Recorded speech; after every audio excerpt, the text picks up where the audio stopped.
Hey everyone, Eric Watson here, freelance writer, player of games, writer of words, recorder of videos, and tabletop role-playing aficionado. Welcome to another DM's Guild review, my written and video review series where I take a look at the adventures and supplemental material at the Dungeon Masters Guild website. With this video, I'll be reviewing the DM's Guild one-shot adventure 2112, designed by Perseus for Dungeons & Dragons 5th edition. A review copy has been provided for the purpose of this review. If you enjoy my videos, consider using my affiliate links for your DM's Guild shopping and supporting me via patreon.com/roguewatson. Shoutouts to my Platinum patrons, Andrew, Richard, Joe, Will, Tiny Dancer, Nick, Andy, Grayson, and Chris.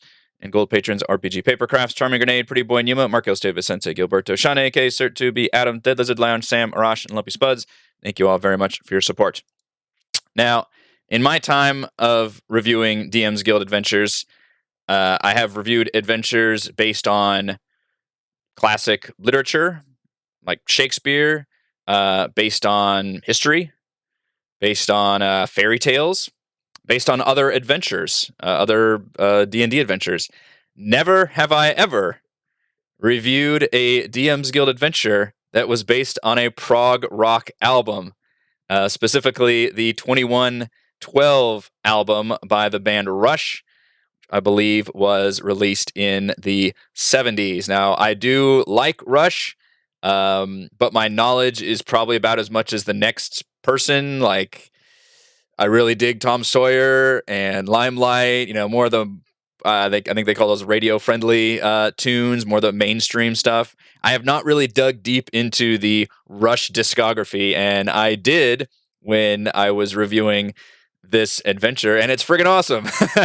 I do love the prog rock genre. I think it's fantastic, that mix of electronica and guitar and drums, and it always tells like a cool sci-fi story. In fact, one of my favorite current bands right now is Coheed and Cambria for that reason, because I just love that genre so much, and I love that it tells these neat little stories in most of their albums. So it's a really, really cool idea. I love the fact that there is a D&D adventure based on a prog rock album, a specific track, which is very much that classic sci-fi dystopian setting. I feel like was very prevalent in the 70s and 80s, where everybody's in like gray robes and there's like a monitor or a head person talking, and you're all obey, obey, obey. And then of course, only through the power of rock can someone stand up and bring a splash of color and rebellion and music and love and all that stuff. So it's I feel like that's a very classic theme that's been explored many, many times in 70s and 80s sci-fi and cyberpunk. It's always usually a sci-fi stuff with this prog rock things. Occasionally you get fantasy. I know Led Zeppelin did like some Lord of the Rings lyrics at one point. This adventure, it's a really neat idea, but it is way too short. Even if you're going to make a one-shot, it still needs to have a beginning, middle, and end. Feel like a complete story. And I feel like this one is very much lacking in that. It does hit on some cool bits from the actual song. And yes, I did my homework and listened to it thanks to the magic of Spotify. Especially in the introduction, I like the way it starts with the players all starting as commoners, and then once they kind of meet the quest-giving NPC, they then can become their classes. They already should have their character sheets ready to go, and they actually jump into level 3. But then it's like over immediately after that, so it's very, very short. The entire thing is only 12 pages long, and even that's that includes like a cover and final page with nothing on it. So exceedingly short, too much so for a one shot. And I get that one shot can mean different things to different people depending on how long you spend in your D&D session. So I know a lot of groups, 4 hours, 5 hours, 6 hours is a D&D session. For my group, we err on the much quicker side. And if we go 3 hours, that's a pretty lengthy session for us. So even with the caveat that one shot can mean different things, I still feel like this one is just too short. It really needed to have a little bit more exploration, especially in the temple towards the end, in order to feel like a complete adventure. Because it is completely divorced from anything that's going on in any other adventure. Like this is, you literally wake up in this futuristic city in a different plane. I mean, it uses D&D 5e rules completely, which is how great that the 5e system is very modular in that way. and you all use the commoner stat blocks, even though you're supposed to play level 3 characters.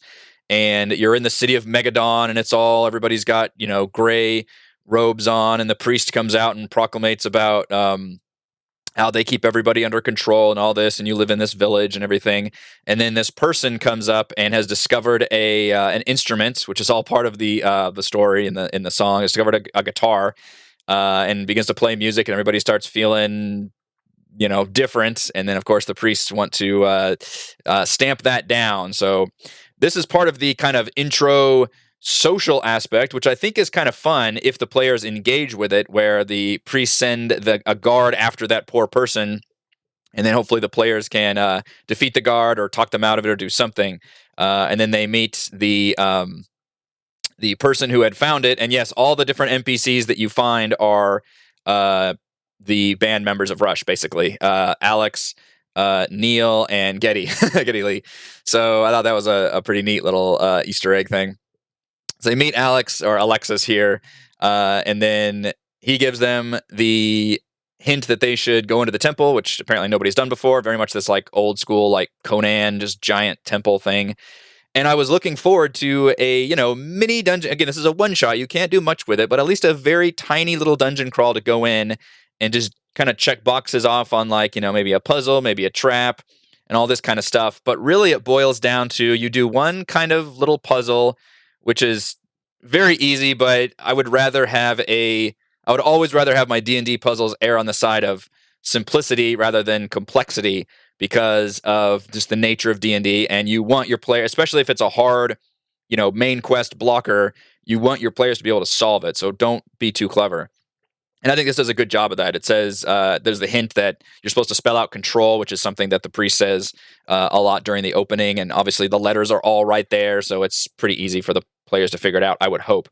The confusing thing is the only other room is they walk into this room with a computer there, and you're supposed to describe the computer like your players don't really know what that is. Like a screen and a glowing and all that. They're supposed to be able to find this little crystal outside in a brazier and put it into the brazier in the computer room, and then that activate. I don't know. All that was a little bit confusing for me. I don't know why that computer can't just flip on and start talking. But then they meet another band member, Neil.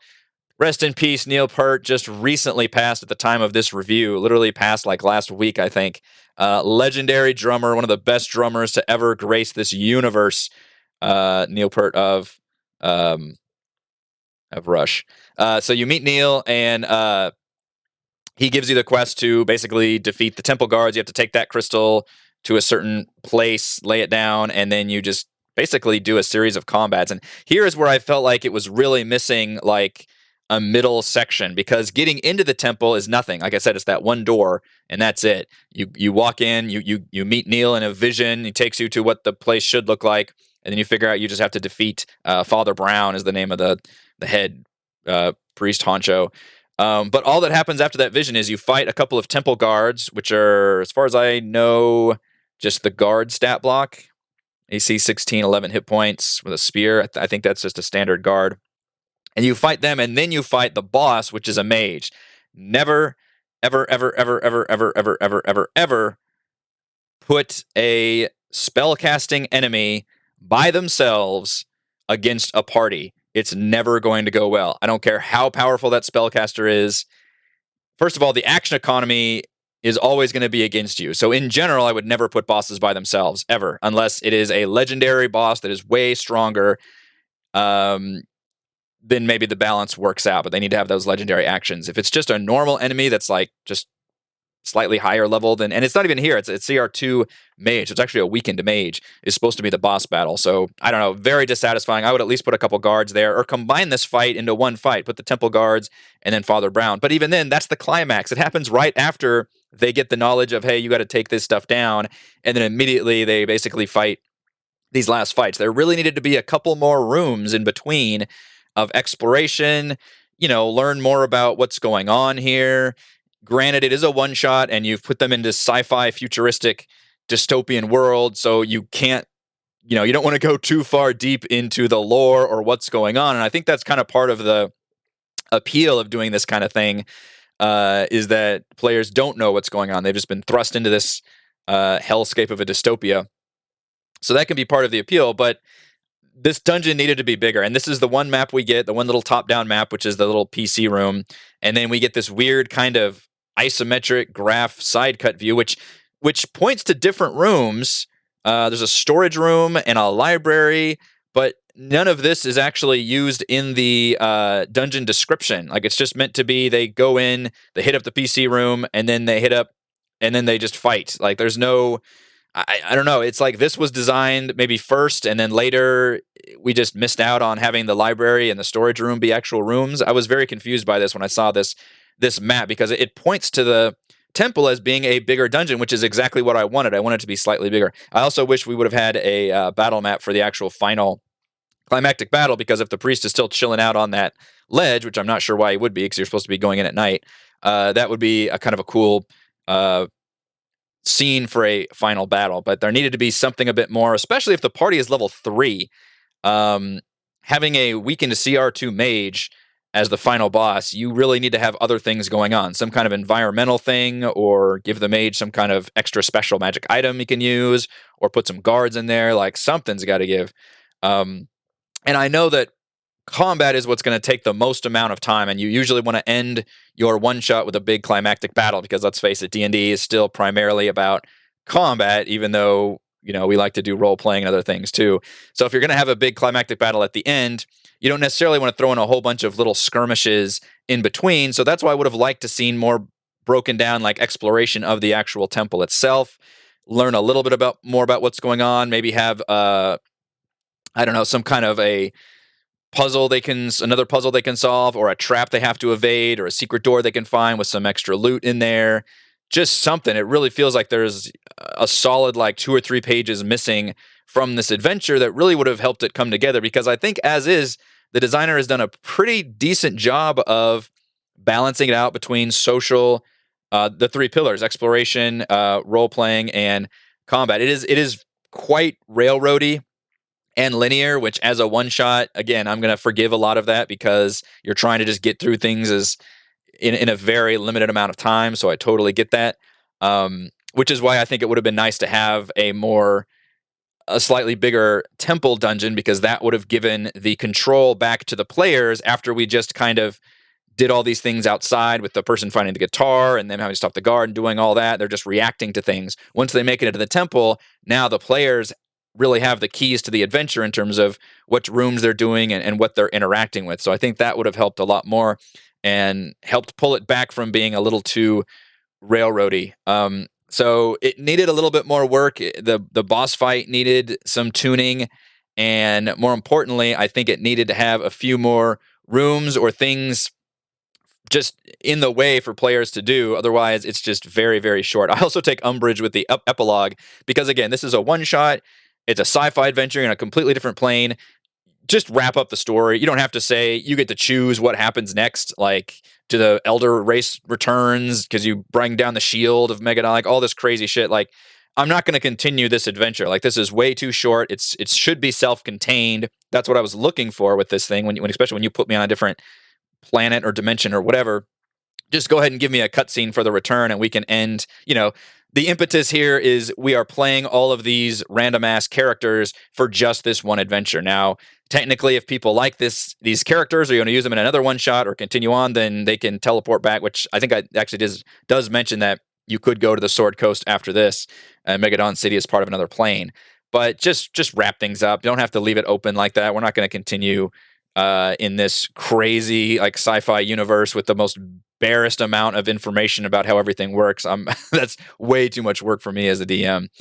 And this is going to be a pretty short review, because it's a pretty short document. I do like that it's included the actual story of 2012 from the Rush album, which is nice. I do recommend, if you like prog rock, if you like Rush, you just like good music, do check out that album it is on Spotify, which is pretty easy to listen to. The entire 2112 track is a 20-minute track broken up into multiple sections, which is very prog rock. That's very much the bullshit that they do. Just these gigantic, lengthy musical tracks that tell this full story. So it's cool. And it's a neat idea. It just needed a bit more work, and I wanted more. Like, I think it's got some good, the bones of a good story based on that album are here. I just think it needed some more meat. So let's go over my pros and cons for 2112. Pros, it's a sci-fi mini-adventure based on a prog rock album. I think that's awesome. I have never seen that before. I'd never expected to see that before. It's really cool, and I think for the most part it kind of works, even given the fact that we are literally on a sci-fi dimension. The way it starts with starting as commoners and then becoming your class later because you're awakened, like all of that actually works surprisingly well. Pro, there's a decent mix of exploration, combat, and social opportunities. There's not a whole lot here, but what is here, I think, tells me that the designer knows how to balance all those different facets of D&D together. It's got some nice little story bits. I wish there was more exploration of the temple, but at least we've got kind of a mini puzzle to get into the temple, and then the actual fighting towards the end. Cons, it's excessively short, even for a one-shot. There's just not enough here to interest me or make me want to run this adventure without me having to make a lot of more additions and adjustments. Even with the caveat that it's a one-shot and is designed to be short and quick, I think there needed to be a bit more information on there, because then as the DM, I can choose what I need to skip or fast forward in order to make it through.